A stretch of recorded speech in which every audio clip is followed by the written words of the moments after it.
Hey there, I'm Connor, and this is Game Development with Sunday Brunch Studios. This episode's going to be a little bit of a reflection.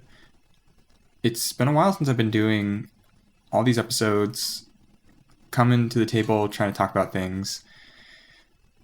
I've had a number of topics about how I'm thinking about my time, where I'm having struggles, and I've been doing a little bit more reading as well into Chris Sikowski's How to Market a Game material.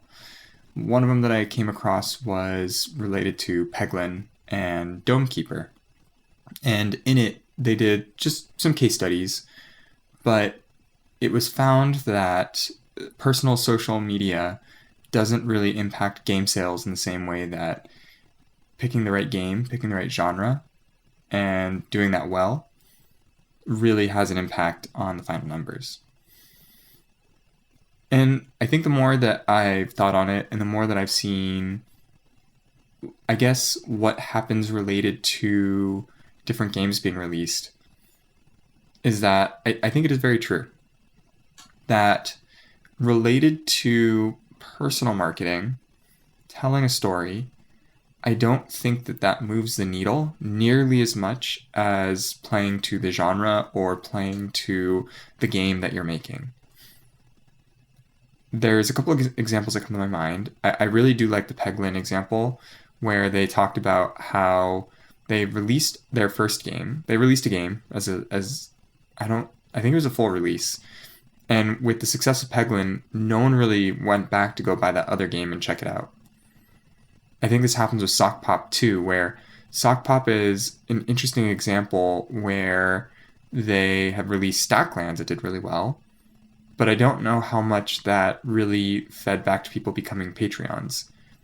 Now their whole catalog is on Steam anyway, and it could be the case that there's a number of players who didn't go back and buy some other games. Maybe if they had a different Stacklands game or something similar to that, maybe they bought that, but I think that reinforced the idea that players play genres. They're fans of genres and in that space, not for developers.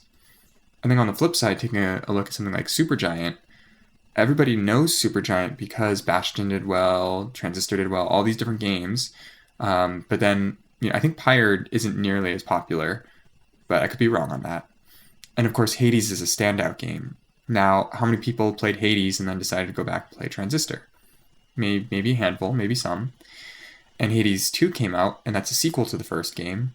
How many players got Hades 2 because they loved Hades 1? How many people got Hades 2 because they loved Bastion, right?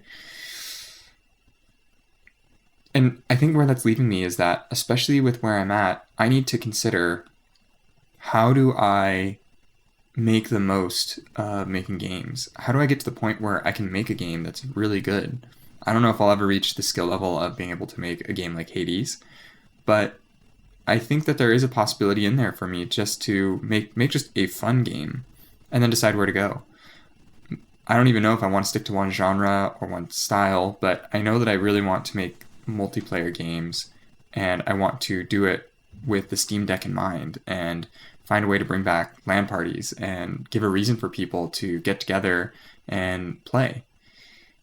There's just something fun about that, and while I do have a lot of opinions and thoughts and things that I'd love to talk to people about, what I'm finding is that the podcast isn't really the most effective way to do that. I'm taking away from time that I could be doing art, that I could be having a one-on-one conversation with someone, that I could be doing a lot of other things. And it doesn't take, more than an hour, but it starts to add up, especially when I'm not even sure that it's going to lead to me having a lot of followers or having people who buy the games that I make just because of me.